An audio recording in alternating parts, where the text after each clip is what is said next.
प्यारे विद्यार्थियों, आज हम कक्षा 11वीं की पाठ्य पुस्तक आरोह भाग 1 से कबीर का दूसरा पद संतों देखत जग बोराना पढ़ने जा रहे हैं और इसका भावार्थ भी करेंगे। तो आइए सबसे पहले इस पूरे पद को पढ़ लेते हैं। संतों देखत जग बोराना, साँच कहूँ तो मार न धावे, झूठे जगपतियाना।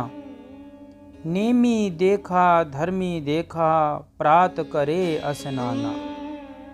आत्म मारी पखान ही पूजे, उनमें कछु नहीं ज्ञाना। बहुतक देखा पीर ओलिया, पढ़े कितेब कुराना। के मुरीद तदबीर बतावे, उनमें उहे जो ज्ञाना। आसन मारी डिंब धरी बैठे, मन में बहुत गुमाना। पीपर पाथर पूजन लागे, तीरथ गर्भ भुलाना। टोपी पहरे माला पहरे, छाप तिलक अनुमाना। साखी शब्द ही गावत भूले, आत्म खबरी न जाना। हिंदू कहे मोहि राम प्यारा, तुर्क कहे रही माना। आपस में दो लरी लरी मुए, मर्म न काहू जाना। घर घर मंत्र देत फिरत हैं, महिमा के अभिमाना। गुरु के सहित सिख सब बूढ़े, अंत काल पछताना। कहे कबीर सुनो हो संतों, ई सब भरम भुलाना। केतिक कहूँ कहा नहीं माने, सहजे सहज समाना। सहजे सहज समाना। तो आइए इसका भावार्थ देखते हैं। संतों देखत जग बोराना, साँच कहूँ तो मारन धावे, झूठे जगपतियाना। तो इस पद में कबीरदास जी संतों को, अपनी सत्संग मंडली को और सज्जन लोगों को संबोधित करते हुए कहते हैं कि संसार की दशा बड़ी ही विचित्र है। संतों देखत जग बोराना, जो बोराना का अर्थ होता है पागल हो जाना। कि हे संतों, हे लोगों, ऐसा लगता है कि यह जो जग है, संसार है, यह पागल हो गया है। साँच कहूँ तो मारन धावे, अगर इसे कोई सच कहता है या सच्ची बात बताता है तो यह उसे मारने को दौड़ता है। झूठे जगपतियाना, पतियाना का अर्थ होता है विश्वास करना, और यह संसार उसकी झूठी बातों पर विश्वास कर लेता है। नेमी देखा धर्मी देखा, प्रात करे असनाना। तो कबीरदास जी कहते हैं कि उन्होंने अपने जीवन में अनेक ऐसे लोगों को देखा है जो नियमों का पालन करते हैं। धर्मी देखा अर्थात धर्म के अनुसार आचरण करते हैं। प्रातः करे असनाना, और धर्म के आचरण के अनुसार ही प्रातःकाल स्नान करते हैं। आत्म मारी पखान ही पूजे, पखान ही अर्थात पत्थर, और आत्म मतलब आत्मा को, यानी कि ऐसे लोग आत्मा को मारकर पत्थरों की पूजा करते हैं, अर्थात अपनी आत्मा की उपेक्षा करते हैं। वे अपने भीतर स्थित ईश्वर के आत्म तत्व को छोड़कर पत्थरों की पूजा करते हैं। उनमें कछु नहीं ज्ञाना, लेकिन वास्तव में उन्हें कुछ भी ज्ञान नहीं होता। वे केवल ज्ञान का दिखावा करते हैं। कहने का भाव है कि वह अपने हृदय में स्थित ईश्वर को ढूंढने की अपेक्षा पत्थरों में ईश्वर को ढूंढते हैं। इन पंक्तियों में कबीरदास जी कहते हैं, बहुतक देखा पीर ओलिया, पढ़े कितेब कुराना। के मुरीद तदबीर बतावे, उनमें हुए जो ज्ञाना। तो कबीरदास जी कहते हैं कि उन्होंने बहुत बड़े बड़े सिद्ध पुरुष और धर्म गुरुओं को देखा है। पढ़े किताब कुराना, किताब अर्थात ग्रंथ, पुस्तक। कुरान जो मुस्लिम धर्म की जो धार्मिक पुस्तक है उसको कहा जाता है। जिन्होंने बड़ी बड़ी कुरान आदि धार्मिक पुस्तकों को पढ़ रखा है।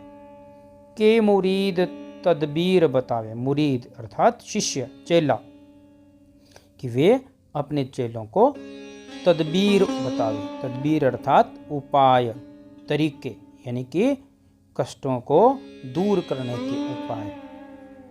वे अपने शिष्यों को वैसे ही उपाय और तरीके बताते हैं, उनमें उन्हें जो ज्ञाना, कि जो ज्ञान उन्हें पता होता है उसी प्रकार के तरीकों को, उसी प्रकार के उपायों को वे अपने शिष्यों को बताते हैं। अर्थात उन्हें किसी भी प्रकार का ज्ञान नहीं होता।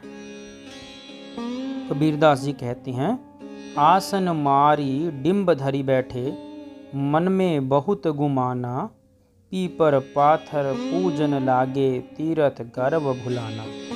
यहाँ कबीरदास जी ने पाखंडी योग साधकों के ऊपर प्रहार किया है, जो आसन मारी डिम्ब धरी बैठे, जो आसन लगाकर, डिम्ब अर्थात अहंकार, घमंड, अहंकार को धारण करके साधक की मुद्रा में बैठे हुए हैं। मन में बहुत गुमाना, गुमान भी गर्व घमंड को कहा गया है, और उनके मन में साधक होने का, योगी होने का बहुत ही गुमान भी है, अर्थात उन्हें इस बात का अहंकार भी है।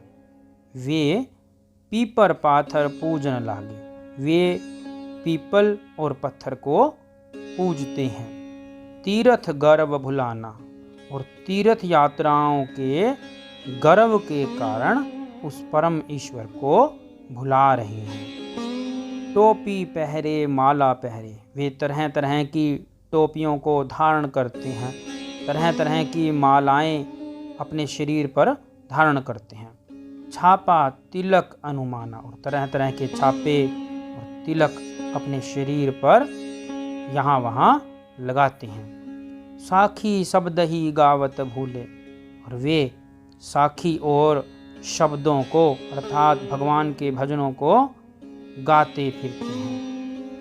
आत्म खबरी न जाना, लेकिन उन्हें आत्मा की अर्थात उस स्वयं के अंदर जो ईश्वर विद्यमान है उसकी बिल्कुल भी खबर नहीं है, अर्थात जानकारी नहीं है, और वो लोगों को उपदेश देते फिरते हैं। हिंदू कहे मोहि राम पियारा, तुर्क कहे रहीमाना, आपस में दो लरी लरी मुए, मरम न काहू जाना। हिंदू लोग, जो हिंदू धर्म के अनुयायी हैं, वो लोग अपने राम को प्यारा बताते हैं। तुर्क कहे रहीमाना, और तुर्क अर्थात जो मुस्लिम लोग हैं वो रहीम को श्रेष्ठ मानते हैं। आपस में दो लरी लरी मुए, हिंदू और मुसलमान धर्म के नाम पर, संप्रदाय के नाम पर आपस में लड़ लड़ कर मरते रहते हैं। लड़ी लड़ी का अर्थात लड़ लड़ कर। मर्म न काहू जाना, मर्म अर्थात रहस्य, भेद, लेकिन उस परमात्मा के रहस्य को, उस परमात्मा के तत्व को कोई भी नहीं जान पाया है, अर्थात परमात्मा के ज्ञान से सभी दूर ही रहे हैं। घर घर मंत्र देत फिरत हैं, महिमा के अभिमाना। और इसी प्रकार के जो पाखंडी लोग होते हैं वो घर घर जाकर मंत्र देते फिरते हैं, महिमा के अभिमाना, और अपनी महिमा के अभिमान में ही डूबे रहते हैं। गुरु के सहित सिख सब बूढ़े, और इसी प्रकार के जो व्यक्ति होते हैं, जो इस प्रकार के गुरु होते हैं, जो लोगों को घर घर जाकर मंत्र देते फिरते हैं, जिन्हें अपने महिमा के ऊपर बड़ा घमंड होता है, अभिमान होता है, ऐसे जो व्यक्ति हैं, ऐसे जो गुरु हैं, वो अपने शिष्यों के साथ बूढ़े का मतलब होता है डूब जाएंगे, और अंतकाल पछताना अर्थात और उन्हें अंतकाल अर्थात मृत्यु के समय पछताना पड़ेगा। और अंत में कबीरदास जी लिखते हैं, कहे कबीर सुनो हो संतों, ई सब भरम भुलाना, केतिक कहूँ कहा नहीं माने, सहजे सहज समाना। तो कबीरदास जी कहते हैं कि हे संतों, हे साधु लोगों, सुनो, ई सब भरम भुलाना, कि ये जो पाखंडी लोग हैं ये सब भ्रम में पड़कर ईश्वर को भुला रहे हैं। केतिक कहो, केतिक अर्थ कितना, कि मैंने इन्हें कितना कहा है, कितना समझाया है, कहा नहीं माने, लेकिन फिर भी इन्होंने मेरी बात को नहीं माना। सहजे सहज समाना, कि उस ईश्वर को, परमात्मा को सहजता के साथ ही प्राप्त किया जा सकता है। किसी भी प्रकार का दिखावा करने की आवश्यकता नहीं है, क्योंकि जो परमात्मा है, ईश्वर है, वो सहज रूप में ही समाया हुआ है।